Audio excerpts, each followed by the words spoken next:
Welcome to Jeevanadi Godavari channel. ఈ వీడియోలో కనిపించేటువంటి ఊరి పేరు రాయకుదురు అని పిలువబడేటువంటి ఒక గ్రామం అండి ఇది.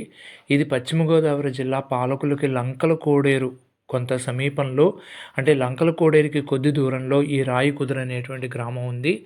ఇక్కడ శ్రీకృష్ణదేవరాయల వారు తన యొక్క పరివారంతో ఈ యొక్క గ్రామానికి విచ్చేసి చాలా కొంతసేపటి వరకు అక్కడ ఉన్నారని చెప్పి ఈ యొక్క పూర్వీకులందరూ కూడా చెప్తూ ఉంటారు. ఇక్కడ రాయకుదురులో ఇక్కడ ఈ యొక్క శివాలయాన్ని మీరు చూడవచ్చు. అంటే ఇక్కడ ఆలయం ఉండదు.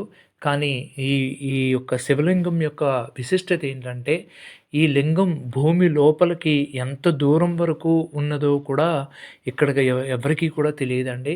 ఎందుకంటే ఈ లింగాన్ని వేరొక చోట అంటే ప్రతిష్ఠిద్దాము, తర్వాత ఒక ఆలయాన్ని నిర్మిద్దామని చెప్పి తవ్వినా కూడా ఎంత తవ్వుతున్నా ఆ యొక్క లింగం అనేది భూమి లోపలికి ఇంకా ఉంటూనే ఉంది. కానీ ఇంకా అసలు ఎంత దూరం ఉందో కూడా వీళ్ళకి తెలియలేదు.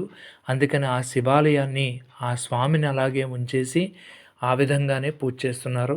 ఇక్కడ ఈ గ్రామంలో అనేక ఆలయాలు కూడా ఉన్నాయి. అనేక దుర్గాదేవి ఆలయం కానీ, ఇంకొక శివాలయం కానీ, అనేక రకాలైనటువంటి ఆలయాల సముదాయమే ఈ రాయకుదురు అనేటువంటి గ్రామం అండి. పచ్చని పరిసరాల మధ్య, చక్కని పంట పొలాల మధ్యన ఆహ్లాదకరమైనటువంటి వాతావరణంలో ఈ రాయకుదురు అనేటువంటి గ్రామం ఉంది. ఈ రాయల వారు సందర్శించినటువంటి ప్రదేశం కాబట్టి దీనికి రాయకుదురు అని పిలువబడిందని ఈ యొక్క పూర్వీకులందరూ కూడా చెప్పబడడం అనేది జరుగుతుంది. మీరందరూ కూడా ఈ గ్రామాన్ని విచ్చేసి ఈ యొక్క శివాలయాన్ని దర్శించవచ్చు.